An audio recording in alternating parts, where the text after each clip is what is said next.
Lots of punches. All right, ladies and gentlemen, welcome. An official and a warm welcome to Daily Power Parsha.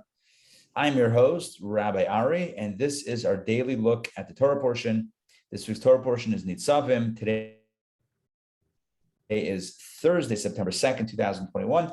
So we're going to be exploring the fifth reading because that is corresponding to the fifth day of the week, reading number 5. Here we go. I'm sharing my screen and let's jump right in. Nitzavim, fifth reading, Deuteronomy chapter 30, verse number 7. So in the conversation the last few days, Moses has been predicting or warning or prophesying, however you want to, whatever word you want to use, that's cool. But Moses has been speaking about the future. He says that very soon in the immediate future, in the near future, you're going to be going into, you people standing in front of me are going to be entering the land of Israel. And it's going to be amazing there. But if you guys drop the ball, and by dropping the ball, what I mean is spiritually turning away from God, serving idols, introducing other practices into the community, etc., then what's going to happen is that soon you'll find yourselves exiled out of the land in foreign countries, foreign lands that are not necessarily so hospitable to you. But then, and that was like the negative portent, the negative prophecy about the onset of galut, of exile, etc. But then yesterday's reading, it flipped a little bit and it said, but in that space of exile in a foreign land, under an oppressive regime, from there you will stir, from there your heart, your soul will stir and to wish to reconnect with God, and you'll reach out to reconnect. And once you do that, everything turns back for the positive. And you will return to the land of Israel. God will return you there. Basically, this is the idea of Mashiach, in gathering of the exiles. And Moses says, even if you're at the furthest, the furthest spaces in the heavens and the earth, whatever, across the expanse of the earth, you will come back and no one will be left behind. So that was the beautiful end. I don't know if it's the end, but it's the culmination of this prophecy is, yes, it may be bad, but it's ultimately going to be good. And that has kept us hopeful throughout these 2,000 years of our current exile. Let's jump into chapter 30, verse number 7, today's reading. And the Lord your God, following your return back into a good place, back in a good place with God and back to Israel, the Lord your God will place all these curses upon your enemies and upon your adversaries who pursued you. Look at that. Basically, Moses said, when you turn away from God, then God's going to place the negative curses on you and banish you from the land and exile you in hostile countries and nations, etc. But when you come back, what's going to happen is God is going to place the very self-same curses on your enemies and your adversaries, the ones who pursued you. In other words, the ones who persecuted the Jews, the ones who harassed and expelled and murdered and pogromed, I'm using it as a verb, the Jewish people, those will have their day of judgment. Their reckoning will come. Okay, so that's how we open up today's reading. Let's continue verse number 8. And you, what about you? So that's for the nations that persecuted you. What about you? And you will return and listen to the voice of the Lord and fulfill all his commandments, which I command you this day. So, right, as you come back, as you reconnect, as you re-embrace your Jewish identity and Jewish mission, that's going to be going on simultaneous to the negative consequences that will befall those who sought us harm. Let's continue. We're going to pull up Rashi in a moment, but let's just get today's narrative down. And the Lord your God will make you abundant for good in all the work of your hands. In other words, everything that you do will be blessed with abundance. And this is in the fruit of your womb, and the fruit of your livestock, and the fruit of your soil. For the Lord will once again rejoice over you for good, as he rejoiced over your forefathers. That's a beautiful line. Ki yashav Hashem lasus alecha l'toiv kasher sas ala v'secha. God Almighty will rejoice over you like he rejoiced over your forefathers. So just like we know, we read the Torah, there's like a love fest that God loves Abraham, loves Isaac, loves Jacob, all these promises of destiny and progeny and a homeland, just the most incredible blessings. God promises Abraham everything. God promises it all to Isaac. God gives Jacob incredible blessings. If you recall, before Jacob heads out, or as he's heading out away from his family when his brother wants to kill him for taking the blessings, right? So he lies down to sleep. Remember the story? He goes to sleep and he places stones around his head, and he has, remember the dream up and going down? And we're losing you. In the middle of that dream, God appears to him, and God says, I'm with you. Hold on. My connection is unstable. Can you guys hear me now? Am I back? Can you guys hear me?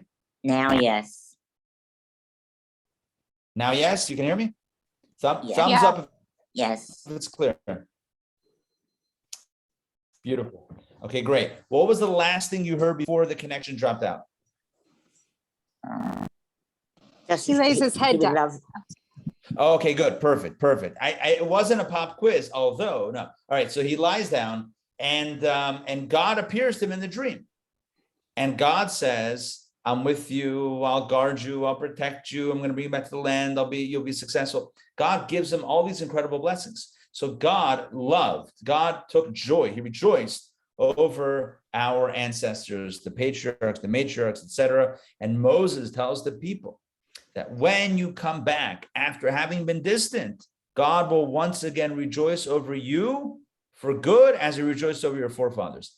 What's incredibly important about that verse and this idea, again, we're referencing verse number 9 in this reading. What's incredibly important and powerful about this, in my opinion, is the notion of the extent to which teshuvah is effective.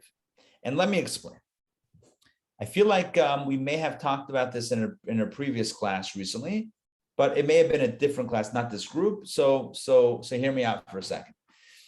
You know, what happens is in a relationship, when, the relationship is going well, it's going well, everyone's in a good place, wonderful. But the problem is when the relationship is not going well, or something happens to kind of, disrupt the love in the relationship, or the open flow of love in the relationship. So now there's a bit of a, like a frosty type of relationship. It's a little bit icy. It's a little bit, not in the healthiest place. And so then what's required is healing. But there are multiple levels in which healing can happen. So on a basic level, healing means I'm no longer upset at you. Okay, I'm no longer upset at you. I forgive you. So we're healed. However, the relationship might not be as strong as it was before. In other words, the phrase, I can, forgive, I can forgive, but I can't forget. You know that phrase? Yes. Yeah. So I can forgive you, like I wish you no harm, and I understand, whatever, but you still can't fix the way that I feel in my heart about you. Like I don't feel the same about you as I felt before. It's different. Before this thing, whatever it is, before this thing happened, there was an open love. It was like on a certain level. Now that this happened, I can try my best. I can forgive you on some level, but it left a scar. And as long as that scar is there, I'm not fully open, fully rejoicing as I was with you as I was before. That's one level. This is the level of tshuva, of return and forgiveness, where it's not exactly where it was before. There's a seam. There's a seam in the relationship. There's a line that is still in between the two parties, a scar. But then you have a deeper form of reconciliation. And that is where the relationship is as it was before, if not stronger. The love is there as it was before, if not stronger. And it's healthy and healthier than it's ever been. That requires obviously a lot more work. That requires really requires work on both sides. The party that did the offense and the one that was offended both have to really want this in order for it to happen. So like if the motivation is only on the side of the one who did the offense, right? They feel really bad about it, but the one who was offended is like, all right, I'll forgive you, but I don't know. I'm still not happy. So as long as that person has that barrier up, it's not going to be the way it was before. So there has to be a desire on that side. There also has to be a desire on the side of the one who offended. So both parties really have to acknowledge this and really have to be on the same page to really want that relationship to be perfectly healed. And ideally better than before. Because, especially when you look at this through a mystical perspective, right? What was the purpose of the tension in the first place? If the tension doesn't lead to a greater connection, then that was a waste of a crisis, right? You wasted the crisis. So there was a crisis in the relationship. There was a breach in the relationship. And what was the outcome? You only got back to where it was before. So why do you spend all that time going through the crisis? You're going to say, oh, well, what do you mean, why did I spend the time? Somebody made a mistake and then they're working to fix it. I know that, but if you zoom out and you look on a cosmic level about dips and climbs, right, down, chutes and ladders, essentially, when you look at the downs and the ups, so from a Jewish perspective, from the perspective of Judaism, certainly Kabbalah and Hasidic philosophy, Chabad philosophy, every downturn is always intended, even if you and I don't intend this because our perspective is limited. From on high, if you zoom out, God intends all of these dips and drops to lead to something more magnificent than before. Otherwise, it was a wasted opportunity or a waste. It just was negative and it stays negative. That's a waste. So our job, number one, is to try to not mess up. Number two, when we mess up, because we're human, our job is to leverage the mistake for a greater benefit. In other words, to grow exponentially from the mistake, to deepen the relationship because of the offense, to get to a better place, a deeper place in the relationship than it was before. Then, on a cosmic level, the mistake is justified. Then we can say, all right, so it turned out for a good purpose. But again, just to explain, and we can relate to this on a human level. On a human level, we've all been there in relationships, right? Where somebody did something wrong, and you got upset, or you did something wrong and they got upset. One party did the wrong, the other party got upset. The party that did the wrong is trying to get it back, patch it up. The party that was wrong says, all right, okay, fine, I forgive you, but it's just not there. It's just not the same. The love doesn't flow the way it did before. The friendship, the hearts are just not as open as they were before. The goal is to get to a place where it's as it was before, if not even more. And that's the power, in my opinion, of what Moshe Rabbeinu, what Moses is telling the people on the day of his passing, the last day of his life. What's he telling them? He's telling them, I have my crystal ball, and I'm telling you what's going to happen. You're going to go to Israel. It's going to be good. Then you're going to get distracted. You're going to get distracted, and it's going to culminate in eviction, in exile, in pain, in suffering. But then from the place of pain itself, the squeezing itself will motivate you to return. You'll return and God will bring you back. But here's the kicker. This we haven't said before until this verse. The kicker is that God will not just take you back begrudgingly. God says, all right, I forgive you. You can come back now to the land. Everybody back. Everybody welcome. Come back to the land of Israel. That's not the way it's going to be. Moses says, through our effort, through our avodah, our service, our teshuvah, our return, God will rejoice with us like he rejoiced with our forefathers. In other words, the love is going to be there like before. And I'm adding, I can't put words in Moses' mouth, in the Torah's mouth, but what I can add is ideally even stronger than before. That's the goal of friction, is to get to a better place than it was before in the relationship. All right, let's continue. Well, hold on. Before we continue, any questions or comments on this idea? I don't know if there's any connection with the relationship with God, but in our lives, sometimes the one that, for the most part, maybe has been wronged, and they want to forgive and go to but it's the other side that really created the rift that really is no interest in reconciling. Correct. It's an unfortunate, when that's the case, that's very unfortunate, because not only did that person do the wrong, but now they're not even putting in the effort to make it right. Yeah, that compounds the pain, that compounds the hurt. Yeah, I mean, there's no easy, there's nothing easy to say or to do in that situation. You just hope that the person at some point comes around and then you see from there what happens. But it's very difficult. It's very difficult when human limitations kick in. And what I mean by that is the limitation of that led to the offense in the first place, and then the limitation of pride that gets involved and says, I'm not going to apologize, or I don't want to be the one I'm not going to have the tail between my legs or whatever. Like that whole thing compounds the original hurt. And I think in our own lives, it's a good thing to think about, especially before Rosh Hashanah and Yom Kippur, which is the Day of Atonement. It's all about forgiveness and atonement. It's an appropriate time to think about in our lives. Okay, if we're on the receiving end of that, again, okay, so there's only so much we can do if the other party doesn't want that connection.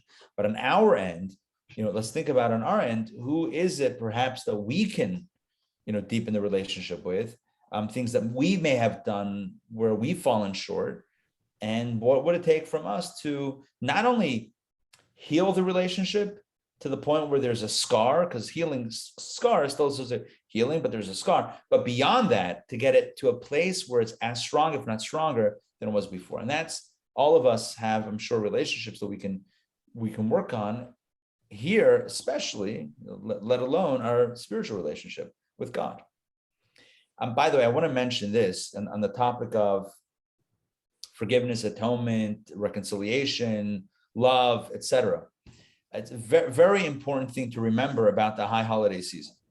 So, of course, Rosh Hashanah and Yom Kippur, we kind of lump them together as high holidays, but they have different energies. There are different themes. So Rosh Hashanah, the theme is primarily about, at least from a mystical place, it's about embracing God in our lives.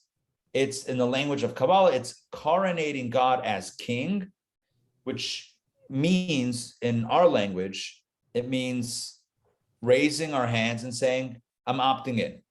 I'm in this year.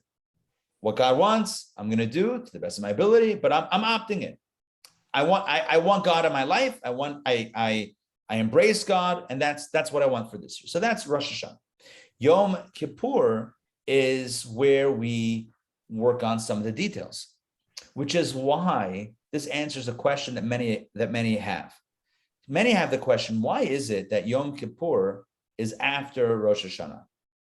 It would seem like the first thing you need to do is wipe the slate clean, right? Yom Kippur is Day of Atonement. First, you got to get rid of the negative. And then you can step into the new year. You would think, first have Yom Kippur, right? The Etch-a-Sketch, right? First, you get rid of whatever was there. And then you begin a new year. You begin a new drawing. Why is it you have Rosh Hashanah? You start a new year. And 10 days later, you have a Day of Atonement. It seems a little out of order. Are you with me on the question? Yes? Okay. So the way it's answered, there are different answers, but one way that it's answered in Chabad philosophy is is what I'm trying to say right now. And that is that Rosh Hashanah is when you establish the relationship. Rosh Hashanah is when you and I opt in. If we don't opt in, then there's no conversation after that. Then we're out. So step one is opting in. After you've opted in, then we can look at the details. So now, okay, you're in. All right, so now let's look at what that looks like. It's kind of like, I don't know, you're working with someone, you have a contract, whatever it is. Step one, are you interested? Yeah, are you interested? Once you're interested, now you'll get, we'll talk about the details. Rosh Hashanah is, are you in or out? Right, because God says, I want to be in, but you have to let me know, right? It's like, okay, I'm ready to go forward in this relationship, but I want to know where you're holding. So in Rosh Hashanah, we say yes. And according to Kabbalah and Chassidus, that's the reason for the Chauffeur. The Chauffeur is sounded. It's like the trumpet blast at a coronation. So it's when we turn to God and say yes. So God gets, this is of course metaphorical and what's the word I'm looking for? It is anthropomorphic. So it's not literal. God gets down on one knee and he holds the box with the ring and says, will you spend this next year with me? And on Rosh Hashanah, we answer, hopefully, yes.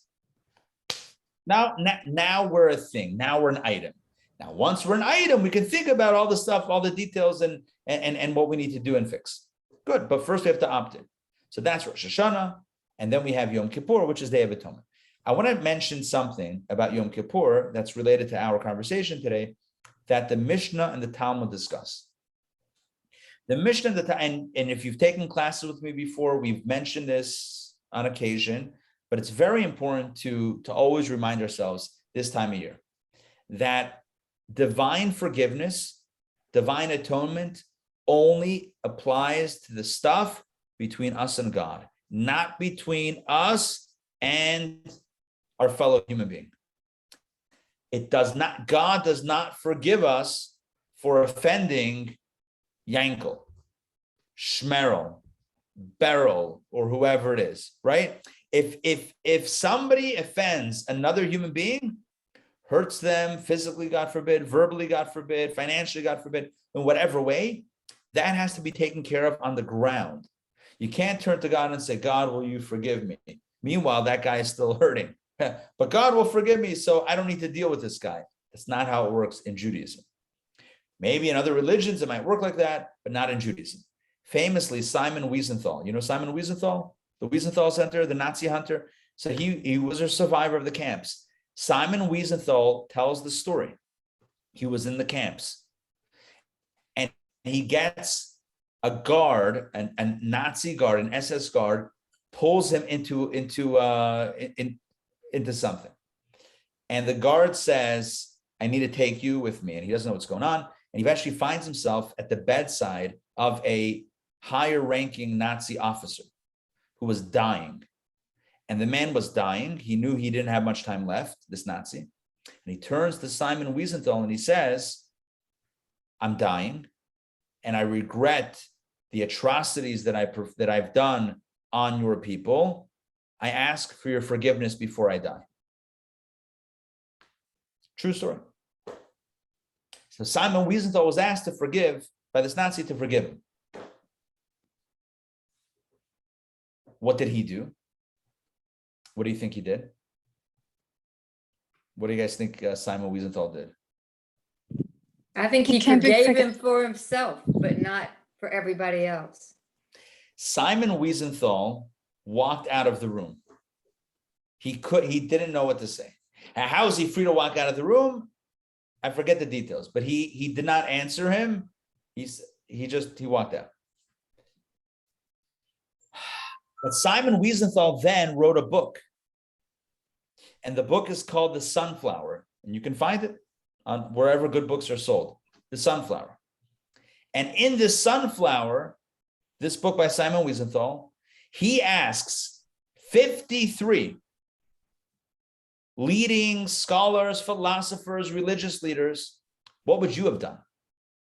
What would you have done? You're asked by a Nazi.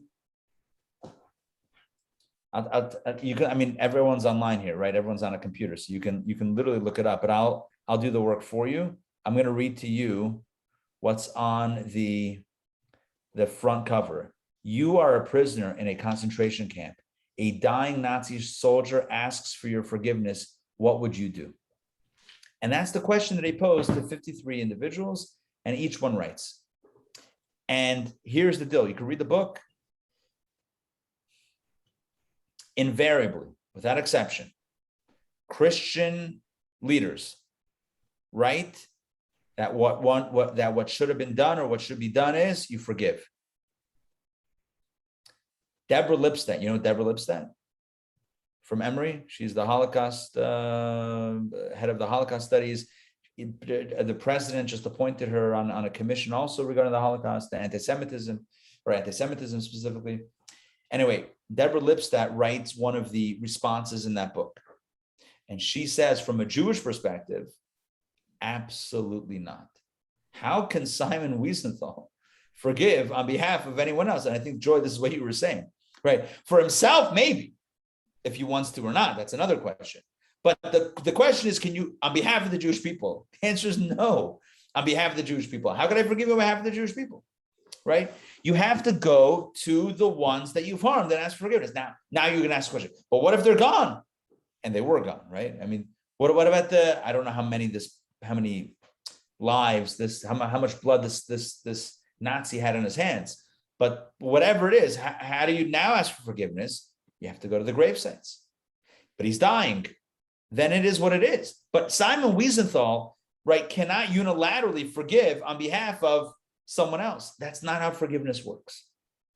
Forgiveness works, right, by the two individuals or more, whatever, the parties involved, finding a space of reconciliation if possible.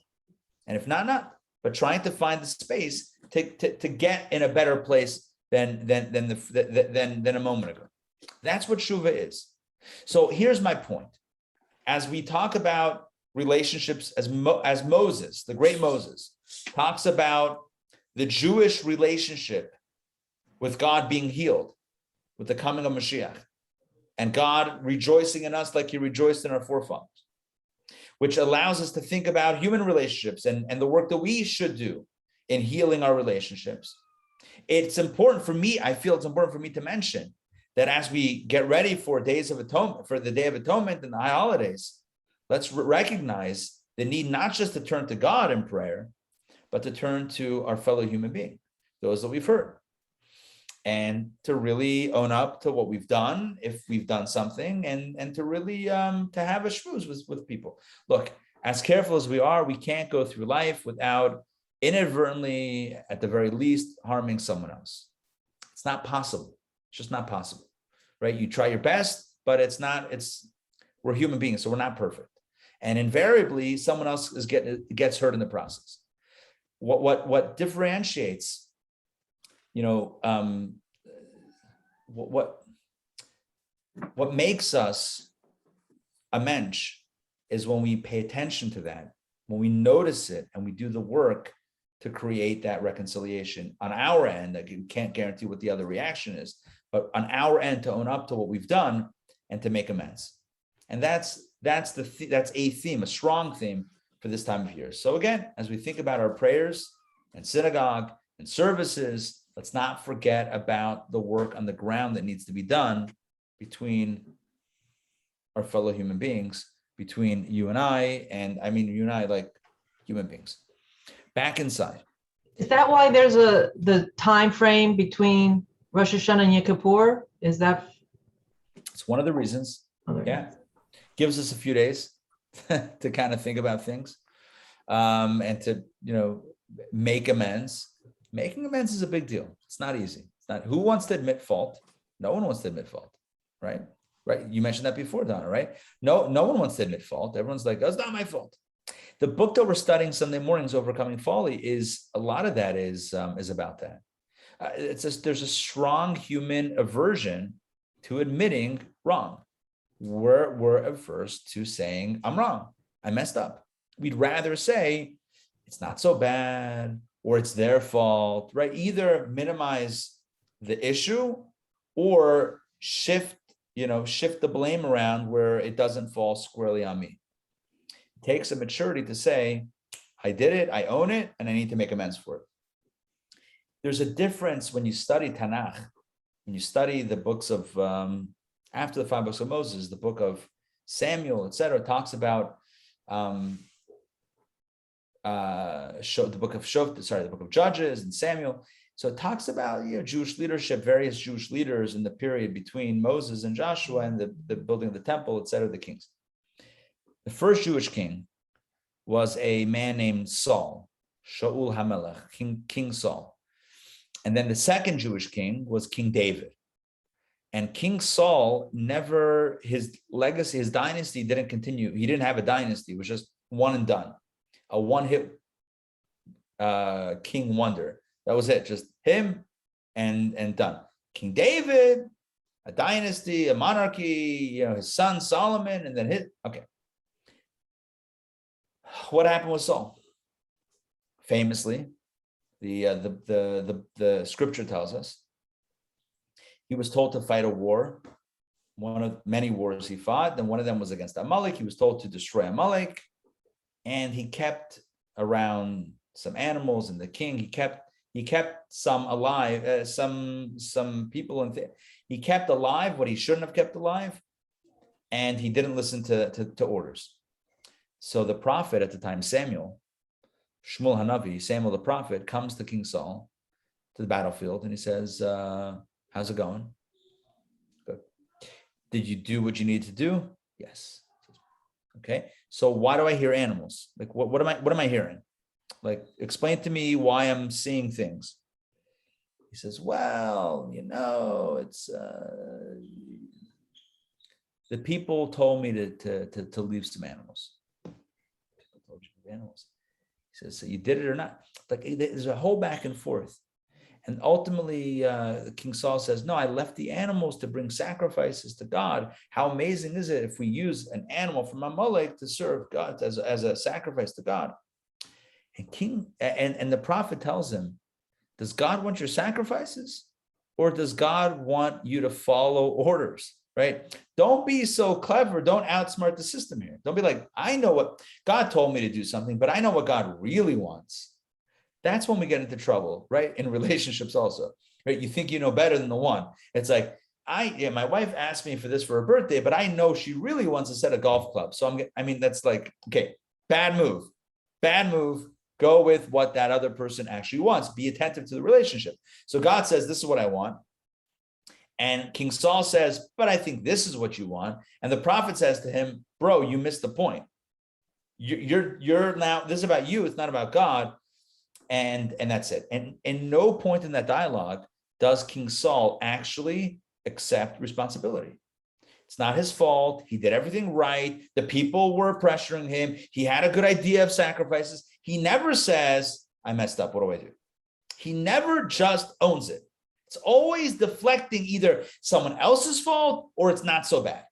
One of those two options. What happens with King David?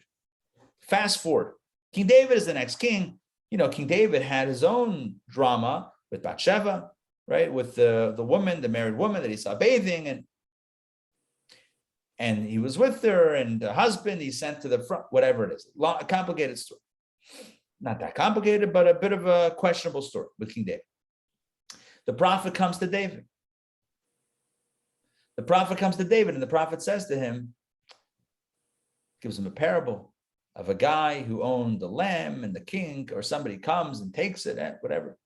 Basically preying on someone had one animal, someone has whatever they want, right? And the other guy has one animal, and the wealthy guy goes and takes the one animal from the guy. It's not fair. So here you have whatever you want, you're the king, and you had to go after this guy's wife.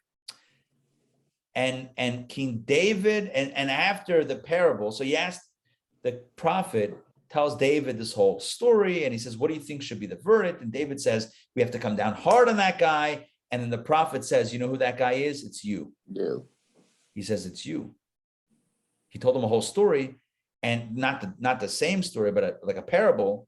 King David got angry at the guy. He says, I can't believe he did that. And the prophet says, that's you. Here's a mirror. That's you. And you know what the next words out of David's mouth are? The first response, Chatasi Lashem. I have sinned before God. No excuses, no posturing, no blaming, no minimizing, nothing, garnish, nothing.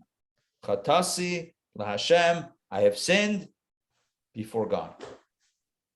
I messed up. And the rest of his life, he lived with tshuva. Every single day of his life, he was fasting, he was praying, composing psalms in his book of Psalms. Read through Psalms. You see his anguish, his self-reflection, his inner spiritual work. The reason why King David is so lauded in Jewish life and lore and history, the reason why King David is such a rock star, and you're like, King David, you know what he did? Do you know what he did after? That's what makes him King David.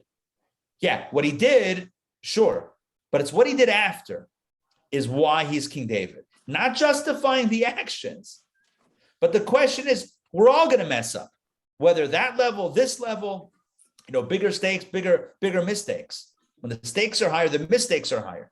The question is not, did we mess up? Everyone messes up. The question is, what did we do next? Did we cover up? Did we brush under the rug? Did we blame someone else? Or did we own it? And so what we're talking here today is about owning it. And it's going to take a long time, Moses says. It's going to take time. It's taken 2,000 years. Do we still own it? I don't know.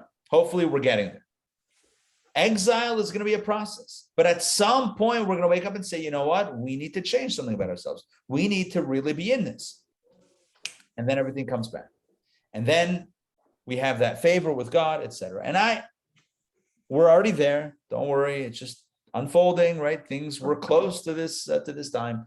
So no need to get despondent. But the point is, acknowledging, owning, making amends. These are key things in our human relationships, spiritual relationships, personally, globally, universally, historically. These are all very important themes.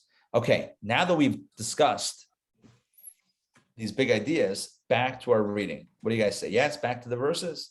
Final verse of the reading. Let's do it. Okay, here we go. Verse 10. When you obey the Lord your God to observe his commandments and his statutes written in this Torah scroll,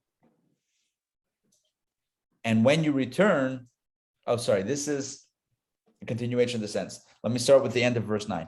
The Lord will once again rejoice over you for good as he rejoiced over your forefathers. When will God rejoice over us? When you obey the Lord your God to observe his commandments and his statutes written in this Torah scroll, and when you return to the Lord your God with all your heart and with all your soul, return tashuv. Look at that. Tashuv. That's like the closest you're going to get to teshuvah right there. Tashuv is return. Teshuvah is the act of returning, which is one extra letter, the letter Hey.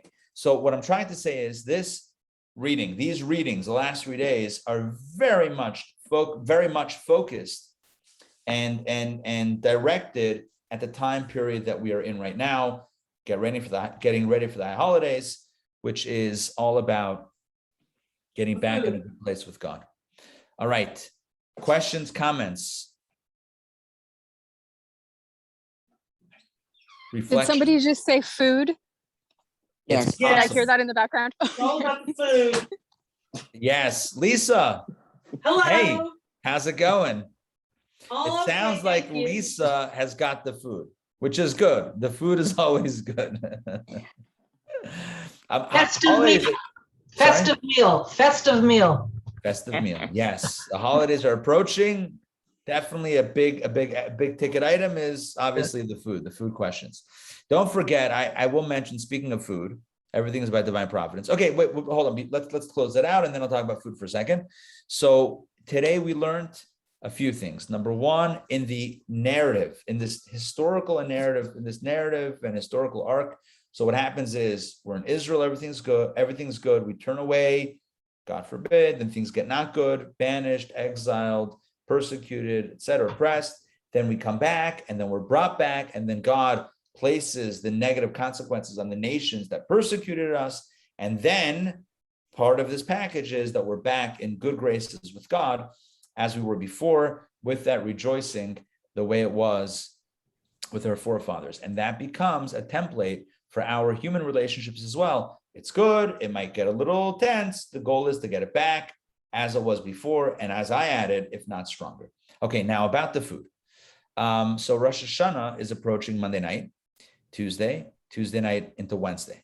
We have services here, Chabad in town. They're indoor services, traditional services, outdoor learner service, safely spaced, outdoors. If that's your jam, whatever. If that's your preference, we got it. I lead those services. So think, interactive stories, insights, prayer, song, and of course, bad jokes. That is the nature of the learner service for 90 minutes. It also comes together with a chauffeur blast. You can precede that by by joining the main service before and the main service after. After the main service concludes, there will be a Kiddush luncheon. So speaking about food, there will be a Kiddush, which is the luncheon will take place. There's an indoor and outdoor option for the luncheon, kind of flowing both directions, and that will be taking place. I don't know the exact time.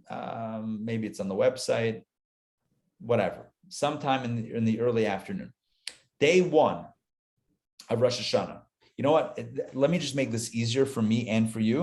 I'm going to run through the schedule very quickly because it's important if you're trying to figure out the best way to join us.